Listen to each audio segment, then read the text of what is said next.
Bonjour à tous et bienvenue sur la chaîne Astro pour ce nouvel épisode d'Éphéméride. Aujourd'hui, nous nous intéressons à la période du vendredi 4 décembre 2020 au vendredi 11 décembre 2020, éphéméride d'une semaine qui commence par le week-end, c'est-à-dire généralement les meilleures opportunités de disponibilité pour chacun. Et donc je vous propose, comme à chaque fois finalement, de passer en revue les phases de la Lune, les différentes zones lunaires à observer en s'appuyant sur les épisodes de Laurent Oumar. On va s'intéresser à l'observation bien évidemment des planètes du système solaire et en particulier de Jupiter. Certes c'est la fin mais il y a quand même des opportunités sympas. On va s'intéresser aux pluies d'étoiles filantes, aux comètes du moment et surtout à la Station spatiale internationale. C'est la fin aussi de cette série de passages donc en début de soirée. Et c'est maintenant sur la chaîne Astro.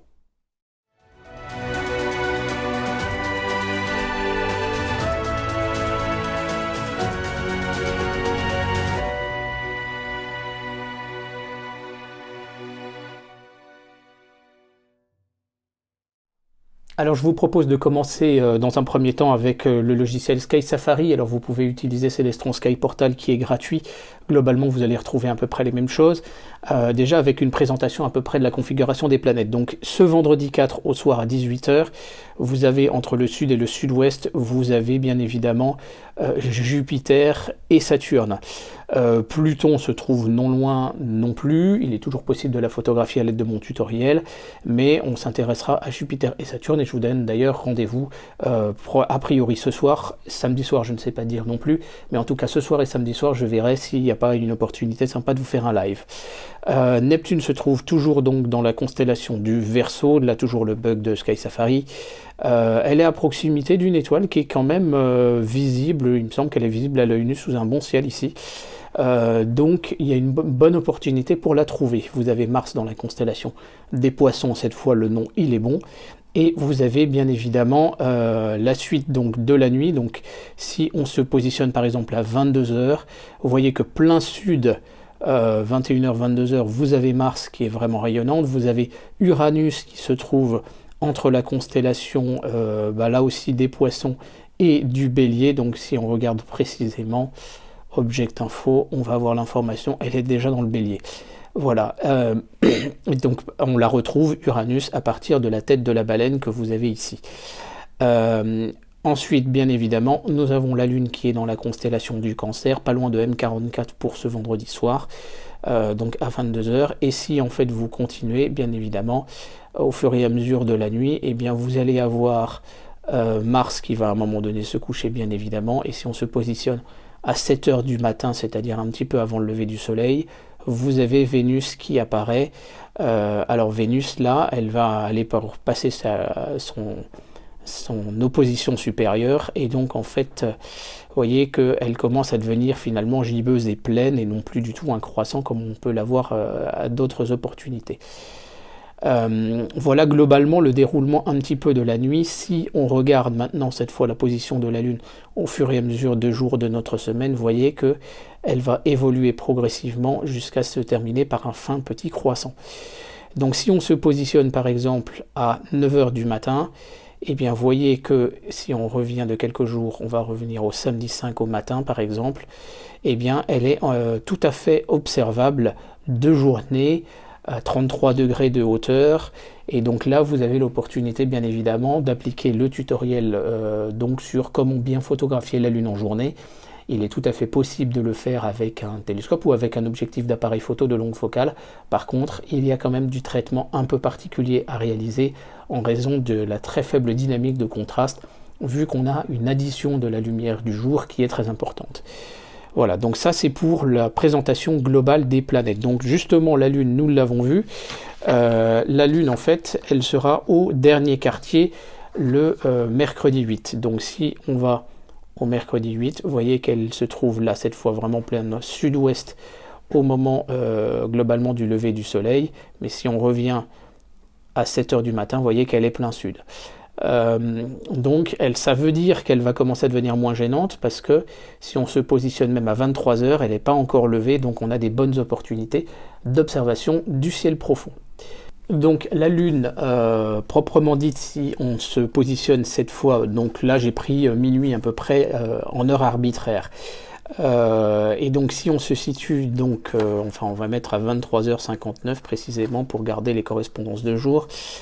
Donc on a quand même pas mal de détails intéressants à observer sur la Lune. Donc vendredi 4, on va avoir cette fois bien évidemment une illumination par la gauche, donc qui est toujours un petit peu différente bien évidemment de l'illumination par la droite, et c'est intéressant de revoir les mêmes zones avec une illumination différente. Donc vendredi 4, on a Theophilus, Cyrillus et Katharina qui sont observables. Vous avez bien évidemment la miniature correspondant à l'épisode Moon Explorer de Laurent. Entre Sabine et Moltke, ce sera cette fois le 5.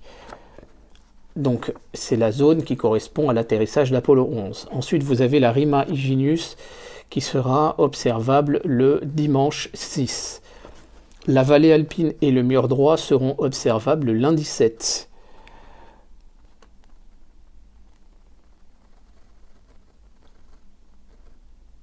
Le mardi 8, nous aurons donc le dernier quartier, nous aurons la mer des nuées et la reine de Stadius. Donc le dernier quartier se passant bien évidemment plus tôt. Monterifaius sera le 9. Le 10, on n'a rien de spécial, en tout cas pas encore dans les épisodes de Laurent, et vous aurez Marius Hills et Rainer Gamma, mais aussi Aristarque, le vendredi 11. Voilà. Donc bien évidemment ça peut varier de quelques heures, mais c'est pour vous donner un petit peu les grandes lignes. Je vous propose maintenant de nous intéresser à Jupiter et les différentes choses observables. Donc vendredi 4, donc ce soir, nous avons le transit de Io ainsi que son ombre. Io étant la lune la plus proche de Jupiter, on peut avoir les deux à la fois, même si on a déjà un effet de parallaxe quand même important avec la planète. Samedi 5, nous avons la grande tache rouge.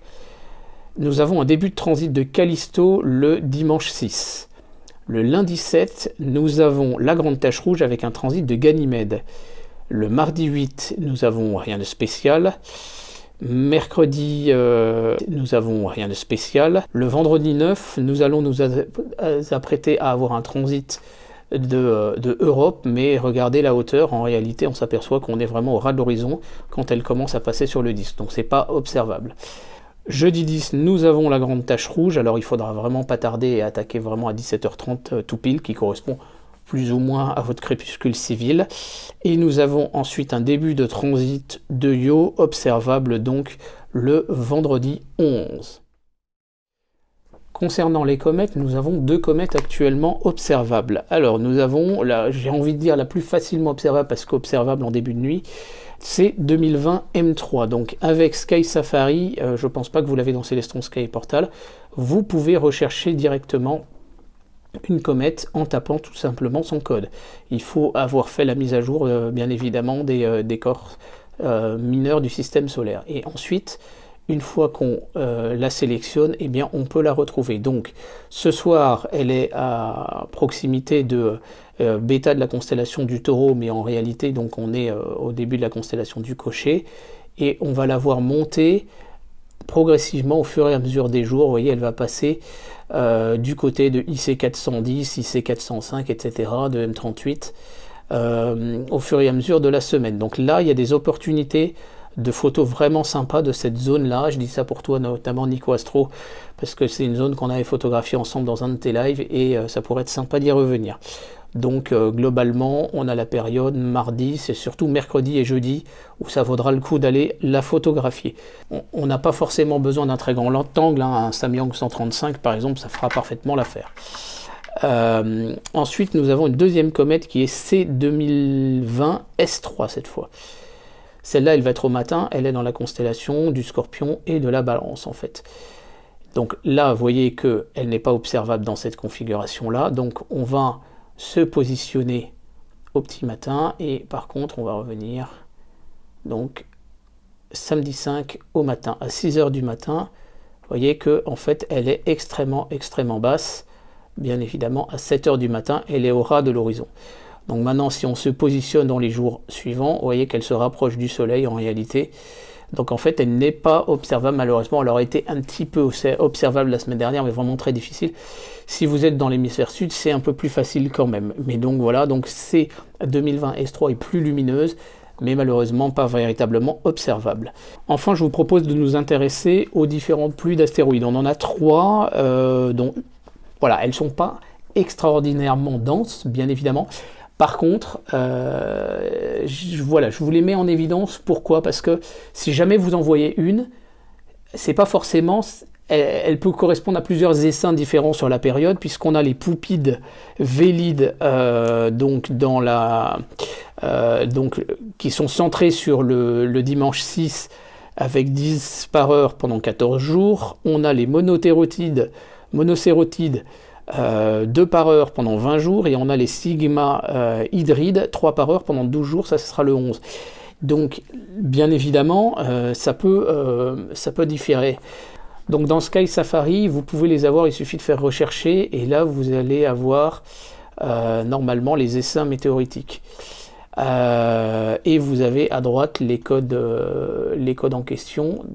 Donc là, on retrouve les premières qui sont les Poupides Vélides, là, hop. Et donc si on recherche le radian, vous voyez que le radian, il vient vraiment très au sud. Donc les Poupides, vous voyez qu'elles sont très très basses, donc en fait, en faisant varier l'heure, vous voyez qu'elles vont correspondre à l'hémisphère sud. Là, on est sur une constellation vraiment de l'hémisphère sud.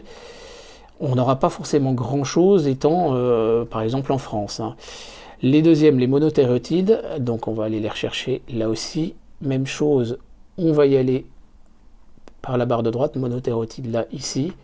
Hop, elles sont bien évidemment plus hautes. Donc là, on est au niveau du petit chien et de la, je crois que c'est de la licorne. Donc vous voyez qu'elles vont bien rayonner pendant la nuit, plutôt à partir de l'est en début de nuit, et ensuite finalement, voilà, on est juste à gauche de la constellation d'Orion. Donc là, on va y avoir droit pendant quasiment toute la nuit, mais bon, 2 par heure, c'est très faible. Hein. Et les dernières, les Sigma hydrides, donc on va aller les chercher également.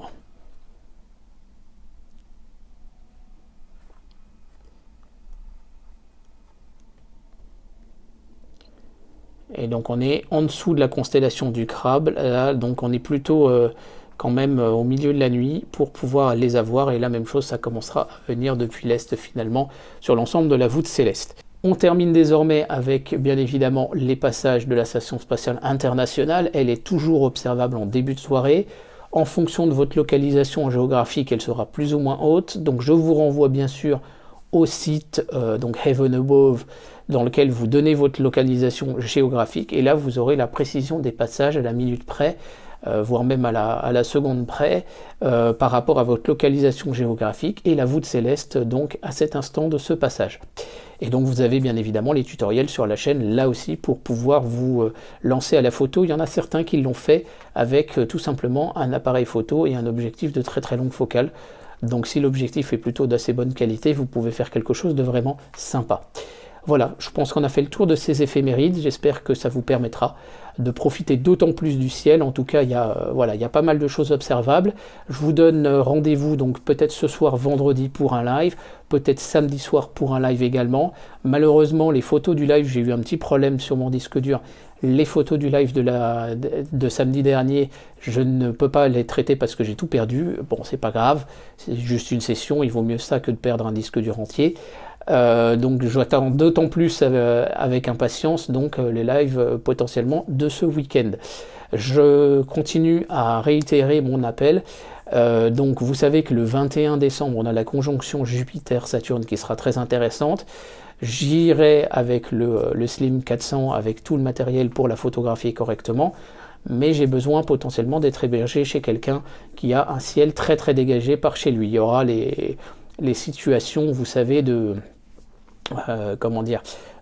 confinement, en tout cas de couvre-feu le soir, qui font qu'on ne peut pas être non plus en pleine nature, quoique. Mais en tout cas, j'irai là où la météo permettra d'observer. Le phénomène, on va l'observer globalement de 17h30 à 19h à peu près. Donc si le couvre-feu est à 21h, on est tout à fait bon pour aller faire ce type d'observation, surtout avec maintenant la fenêtre de 3 heures de détente. Donc on est bon. Voilà, donc je vous remercie d'avance si vous avez des propositions à me faire. L'idée, c'est d'avoir des points de chute partout dans toute la France et d'aller en fonction de la météo chez l'un ou chez l'autre.